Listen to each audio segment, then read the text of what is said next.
Donc bonjour à tous et à toutes, on se retrouve pour corriger un exercice de microéconomie portant sur les coûts, les coûts moyens, les coûts marginaux, et le but de l'exercice est de remplir le tableau, de remplacer les cases, les lettres par des nombres.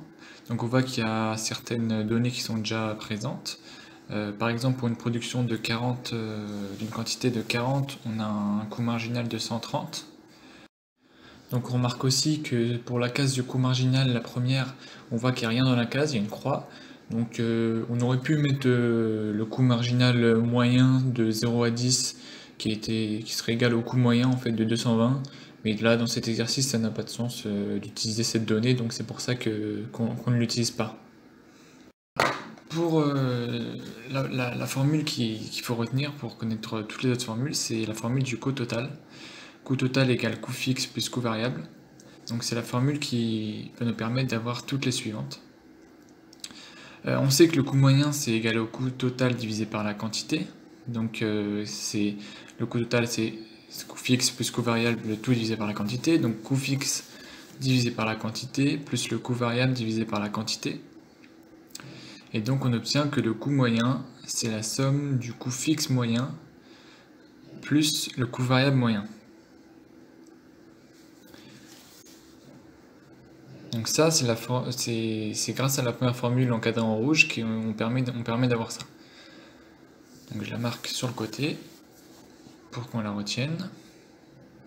Mais c'est pas à prendre par cœur là, celle qu'il faut se connaître, c'est la première. Avec la première, on retrouve la seconde.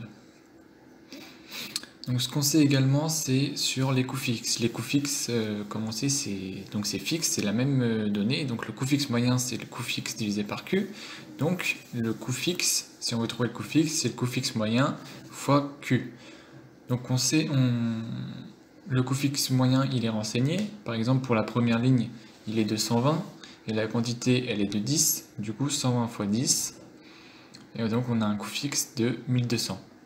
Et ça, peu importe la quantité, le coût fixe reste la même. Le coût fixe, justement, il est fixe, donc il reste le même. On peut regarder par exemple pour la quatrième ligne. Le coût fixe, c'est 30 fois 40 et ça fait toujours 1200. Donc, grâce à ça, on va pouvoir grâce à cette formule, on va pouvoir trouver le coût fixe moyen pour une quantité de 20, sachant que le coût fixe total est de 1200. Donc le coût fixe égale coût fixe moyen fois Q. Et donc pour la deuxième ligne, on a le coût fixe qui est égal à 120 à 20 pardon, fois A. Donc on a déduit A égale 1200 sur 20, donc A qui est égal à 60. On a déjà notre première donnée.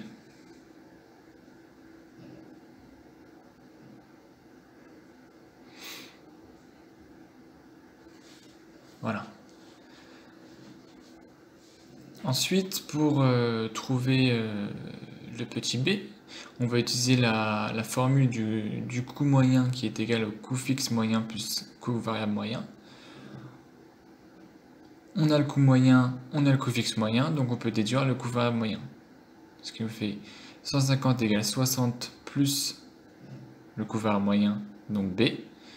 Donc on trouve B qui est égal à 90.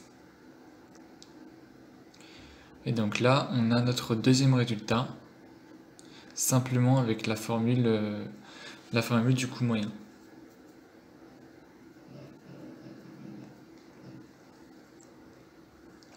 Ensuite, on va parler du coût marginal.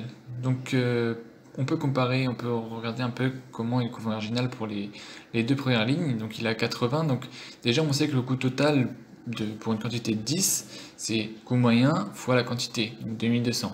Le coût total pour une quantité de 20, c'est pareil, coût moyen fois la quantité. Donc on est à 150 fois 20, on est à 3000. Et donc le coût, donc entre la quantité 10 et la quantité 20, ça a augmenté de 80. De 800, pardon, de 800.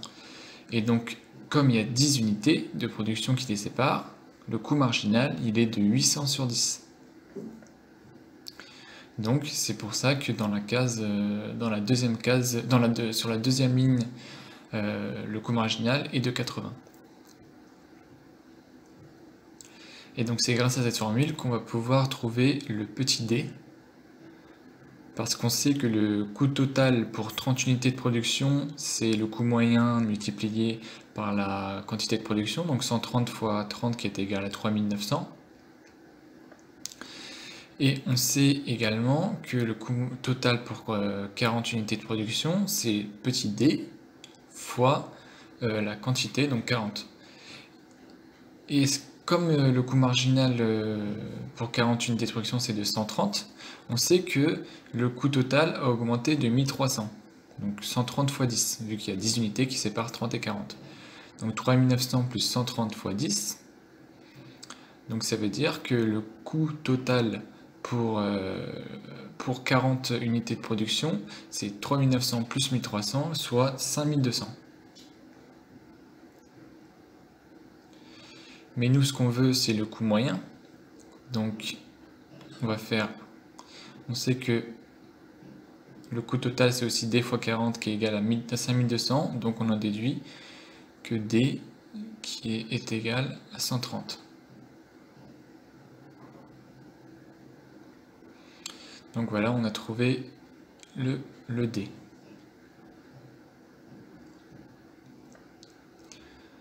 Ensuite, on répète la même chose que tout à l'heure pour trouver le petit c. On a la formule coût moyen qui est égal au coût fixe moyen plus le coût variable moyen. On a en notre opposition le coût fixe moyen, le coût moyen, donc on peut en déduire le coût variable moyen. Donc 30 plus c égale 130 et c donc est égal à 100. Et directement, on a le petit c.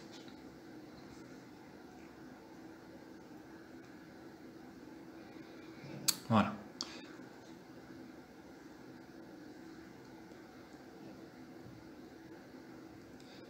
Et enfin pour le E, on a le coût total à 40 unités de production, on l'a calculé tout à l'heure, c'est 5200. Et le coût total à 50 unités de production, c'est 132 fois 50, puisque c'est coût moyen fois production, parce qu'on le répète, coût moyen égale coût total sur quantité, donc coût total égale coût moyen fois quantité. Donc on trouve 6600.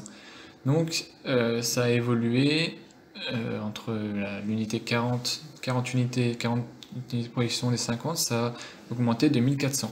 Donc le coût marginal, comme il y a 10 unités qui séparent, 1400 sur 10, qui est égal à 140. Et donc ça, c'est notre dernière donnée manquante. On a E égale 140. Voilà. Donc je vous remercie d'avoir regardé cette vidéo.